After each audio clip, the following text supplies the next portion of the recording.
On this week's episode, DC's Justice League has finally arrived, and, well, we have plenty of time to kind of go into that one. Uber gets hacked, YouTube's very own H3H3 are immortalized in PayDay 2, and finally, I told you it was coming, Skynet is here.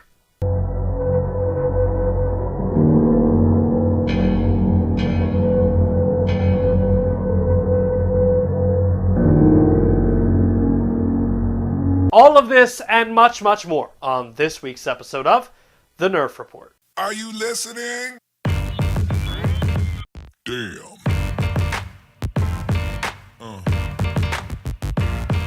Yeah. Yeah.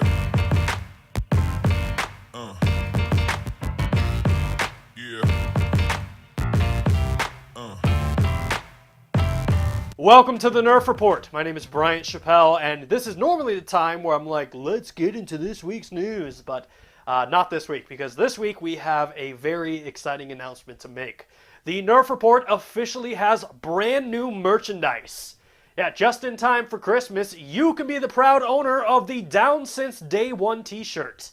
The Down Since Day One Nerf Report t-shirt will be available on Teespring until mid-December. There are awesome t-shirts, hoodies, and tank tops, and all proceeds go directly to improving the show. I say this every single week, but without you, the Nerf Report would not be what it is.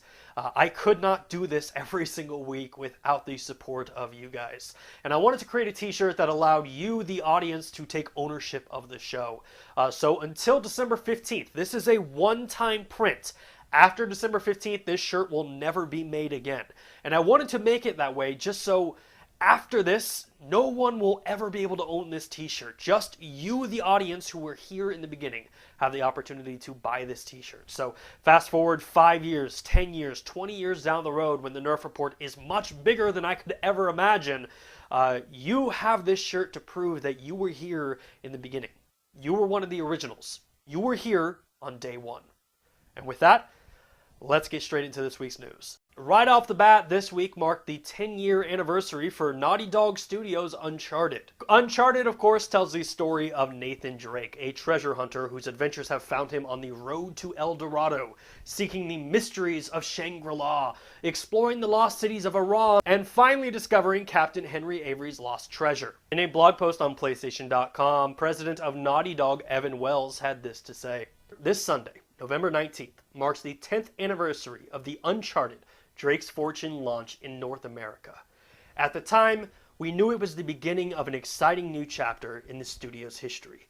But never, in our wildest dreams, could we have imagined that it would be the first step in an adventure that would span 5 games across 2 console generations during the last decade. We are truly fortunate to have had the opportunity to build the world of Uncharted and tell unbelievable stories with Nate, Elena, Sully, Sam, Chloe, Nadine, and the rest of the cast. All the while you, our biggest fans, were along for the ride. In my eyes, Naughty Dog is one of the, if not the greatest gaming studio of all time.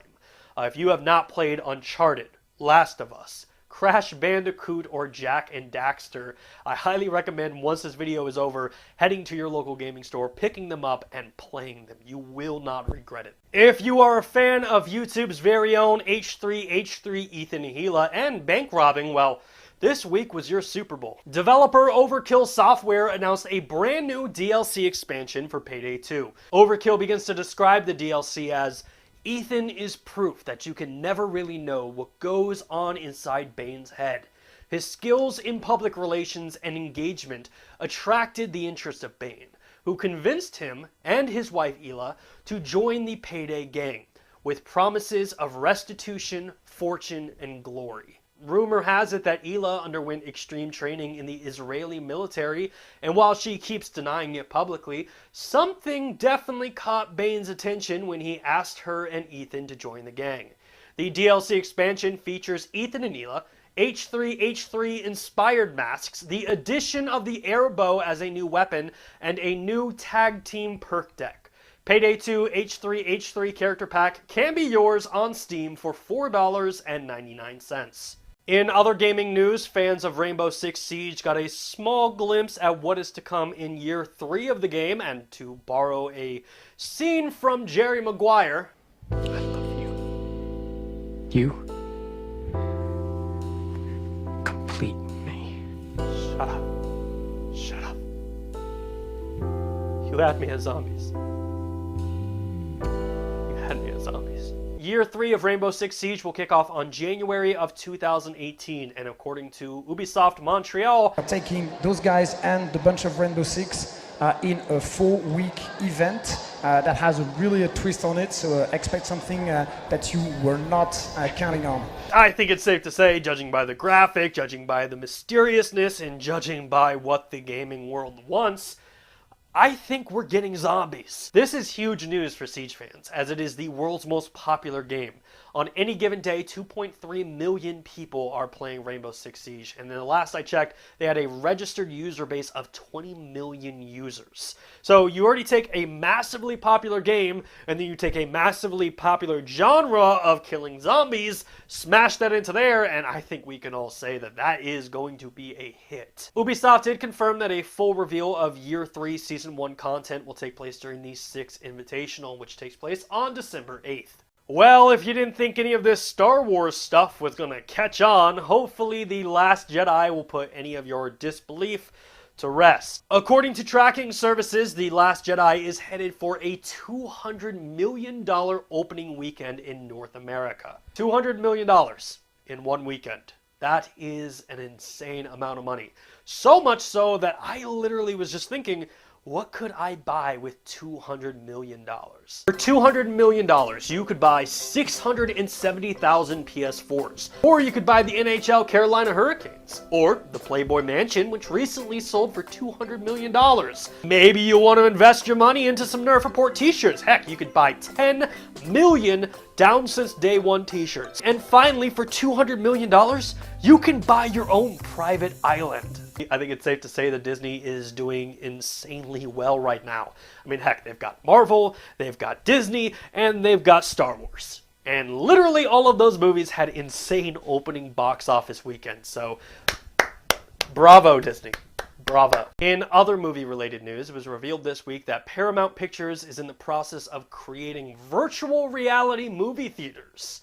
According to an article on Deadline, the studio, in partnership with Big Screen, is collaborating with several tech companies leading efforts in the virtual reality space. Oculus, Samsung, HTC, and Microsoft, among others, to launch a first VR movie theater. A viewer puts the VR headset and sits in the theater in front of a huge screen, watching a movie as you would in a brick-and-mortar theater. On December 3rd, those consumers with any brand of VR headset can sign on bigscreenvr.com and experience Top Gun 3D in what looks like a movie theater. Yes, you walk into a movie theater complete with one sheet and a theater seating. It will even have trailers prior to the main film. In addition, moviegoers will be seated in a virtual audience and can chat before the movie starts to everyone next to them or watching with them. Oh my god. It's like I'm in a real movie theater. I mean, it feels so real. The floor is even sticking to my shoe. This is amazing. My fear of artificial intelligence and the future of Skynet has been a repeating theme of the Nerf Report since day one. But this week, Boston Dynamics pretty much cemented the fact that we're all doomed. Boston Dynamics ushered the ending of the human race this week with its brand new backflipping robot. It literally does backflips. I can't even do a backflip. Like, this is going to be the moment that 20 years from now, when we're enslaved by robots, there's going to be like a VH1 documentary, talking about this very moment, and they're going to be interviewing a guy, and he's going to be like, it just started off so innocent. Furbies, Tamagotchis. And then we created a back-flipping robot. We never thought it would come to this. The driving service Uber found themselves in hot water this week after it was revealed they were hacked and compromised 57 million customers and drivers' personal information. And as if that wasn't bad enough, they paid the hackers $100,000 to destroy the personal information and also signed an NDA saying that they would not talk about the hacking to anyone. Yeah, In a statement from Uber's brand new CEO, he had this to say. As Uber's CEO, it is my job to set our course for the future, which begins with building a company that every Uber employee, partner, and customer can be proud of. For that to happen, we have to be honest and transparent as we work to repair our past mistakes. I recently learned that in late 2016, we became aware that 2 individuals outside of the company had inappropriately accessed user data stored on the third-party cloud-based service that we use. The incident did not breach our corporate systems or infrastructure. At the time of the incident, we took immediate steps to secure the data and shut down further unauthorized access by the individuals. We subsequently identified the individuals and obtained assurances that the downloaded data had been destroyed.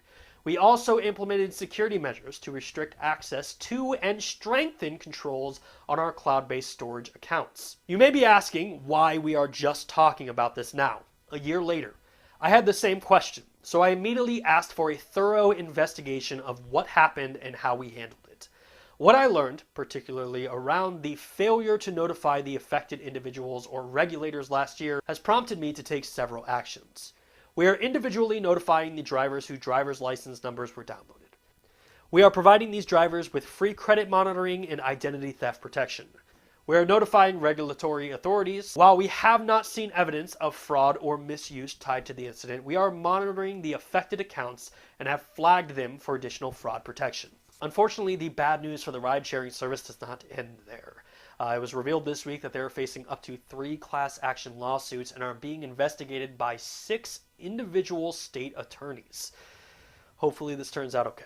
I love Uber. This week, the CW aired a trailer for its upcoming superhero crossover, Crisis on Earth X, and honestly, this thing looks so good. The trailer gives us our first look at the upcoming 4-part crossover featuring the cast of Arrow, The Flash, Supergirl, and DC Legends of Tomorrow. When Barry and Iris's wedding brings the gang together, but things go awry when villains from Earth X attack the ceremony. All of the superheroes band together with their help from their super friends like Citizen Cold, The Ray, Felicity Smoke, Iris West, and Alex Danvers to take on their most formidable villains yet. As a fan of CW's Arrow, I cannot wait for this crossover event. It looks so good. I feel like this may not be the Justice League movie that we need, but it's definitely the Justice League movie that we deserve.